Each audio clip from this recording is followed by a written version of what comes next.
Tadi saya lagi suka hati kita.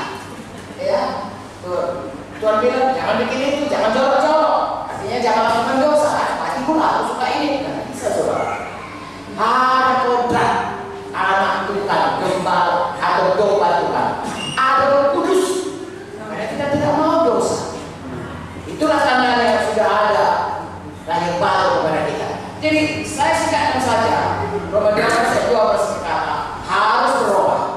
Dan sepanjang buku ini berkata kita harus menanggalkan manusia lama dan memakai manusia baru. Terus kita habis sampai menjadi seperti Yesus. Saudara tanya atau nanti kepala saudara mengajarkannya. Tapi saya dan saudara tiap hari harus berubah. Amin. Mengapa? Karena hidup orang itu berubah. Saya dan saudara sebelum kami sampaikan training, ya, setahun harus berubah, 2 tahun harus berubah. Seterusnya sampai kita pulang ke surga, kita harus berubah hari sepasari. Semua yang menunjukkan bahwa kita ini memang diciptakan Tuhan untuk menjadi segala-galanya. Haleluya. Tuhan memulihkan kuasa dalam kita. Kalau selama ini setan yang memerintah kita bikin dosa, nggak bisa kita lawan. Ya, aku nggak mau merokok sehari 2 hari, seminggu lagi udah merokok lagi. Aku nggak mau lihat pornografi, ya situs dari HP ku, ya seminggu 2 minggu. Minggu berikutnya udah nggak tahan melawannya. Kalau tidak punya Tuhan Yesus, itulah halnya. Sesudah kita selamat, ada Roh Kudus, maka ada kesadaran dalam hati kita tidak jauh untuk bisa melawan itu. Dan kita bisa lawan. Roh Kudus itu mematikan semuanya yang ada di ini.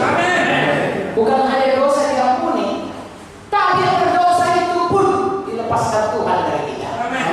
Sehingga saya dan saudara bukan lagi setan yang memerintah kita, bukan dosa yang memerintah kita. Kita memijak semuanya kuasa-kuasa kegelapan, memijak ular kepala jengking, setelah setan yang memberi penyakit, yang menggoda kita untuk jatuh pada dosa, dan patahkan semua kuasanya. Dan kita hidup menang dari satu kemenangan kepada kemenangan yang berikutnya. Dari kemuliaan kepada kemuliaan. Kalau tadinya kita hamba dosa, kita menjadi hamba kebenaran. Hanya Roma 8 berkata kita lebih daripada orang yang menang. Haleluya. Pulihkan bagaimana kita yang memerintah di bumi ini. Sekarang, pada waktu kami ditembak, ya kami pernah dibom, pernah ditembak. Jadi pada hari kami ditembak itu, ya kami naik mobil, tiba-tiba mendengar bom. Kami pikir bom mana lagi meledak. Rupanya ditembaknya dari dinding mobil, pintu mobil itu kena kaleng supir kami. Langsung layu sekali jatuh, darah bersimbah. Kemudian penembak itu datang ke depan karena mobil terhenti. Pas waktu itu ada polisi tidur, di situ lagi tembaknya. Kemudian mobil terhenti, ya waktu jadi depan, saya datangnya ke samping, saudaraku ditujukan yang pistol itu. Langsung sama Pak Menteri. Dingin mukanya. Saya nampak saudara. Roh Kudus di dalam. Roh yang lebih besar dari rasa.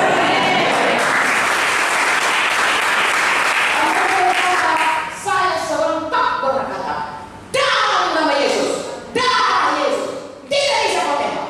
Dalam nama Yesus, dalam nama Yesus. Saya tidak tahu berapa lama. Saya pikir selama-lamanya sakit. Karena itu yang tinggal meledak. Kelihatan mukanya bingung. Lalu turunkannya. Lalu balikkan badannya, pergi dia kalau saudara disimpang kira-kira 50 meter jatuh sendiri. Saya tidak tahu saudaraku. Tuhan nanti yang menerangkan kalau kita pulang ke surga. Entah malaikat sebesar apa. Kenapa itu? Karena Tuhan memulihkan kuasanya. Amin. Kuasa kepada kita, tanda orang percaya mengusir setan dalam Yesus, dan setan itu harus tunduk kepada nama Yesus, nama yang atas segala nama, ya, di mana segala mulut berkeluh, segala lidah mengaku bahwa Yesus itu Tuhan. Nah, hal seperti itu bukan hanya kesaksian kami, kesaksian kita semua. Apalagi hamba Tuhan ini yang sudah melayani saudaraku, nempuh banyak-banyak tantangan dalam hidupnya. Saudaraku, buku Kisah Para Rasul itu disambung lagi. sampai Yesus datang. Tuhan memulihkan kuasanya.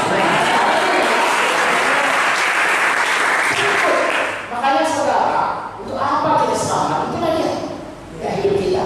Balik seperti berubah menjadi seperti Yesus hari pasal kuasa di bumi ini. Semua itu untuk kemuliaan bagi nama Tuhan. Satu lagi kalau bilang penuhi bumi. Saudaraku, kalau dulu pada waktu Eden, Tuhan bilang penuhi bumi untuk hidup kekal bagi keturunan kita. Sekarang ini, kalau kita mau memenuhi bumi baru, Yerusalem baru, haruslah itu keturunan kita yang percaya kepada Yesus. Anak badani atau anak rohani, anak badani kita, kalau dia nggak selamat, nggak percaya Yesus, kalau kita akan berpisah. Kita ke surga, dia tidak ke surga. Bukan anak kita, kalau kita bersaksi kepada dia, lalu menjadi anak rohani kita, dan kita layani dia, kita muridkan dia, sehingga dia setia sampai mati. Kalau itulah anak kita, itulah itu yang memenuhkan Yerusalem baru, bumi baru. Makanya Tuhan memberikan kepada kita perintah agung. Halo. Amin. Beritakan Injil, jadikan semua manusia ini segala bangsa muridku. Itulah nanti yang memenuhi bumi baru, Yerusalem baru. Makanya saudara dan saya harus menginjil dan memuridkan. Menginjil memuridkan itu bukan pekerjaan hanya Bapak Aritona dan Ibu Lisnet, bukan. Itu pekerjaan kita semua. Di dalam Alkitab hari ini tidak sempat saya sampaikan, ya, tapi saudara percaya Efesus 4 ada pemimpin dalam sidang, ada namanya rasul, ada namanya nabi, ada namanya penginjil, ada namanya gembala, ada namanya guru. Itu office, yaitu kepemimpinan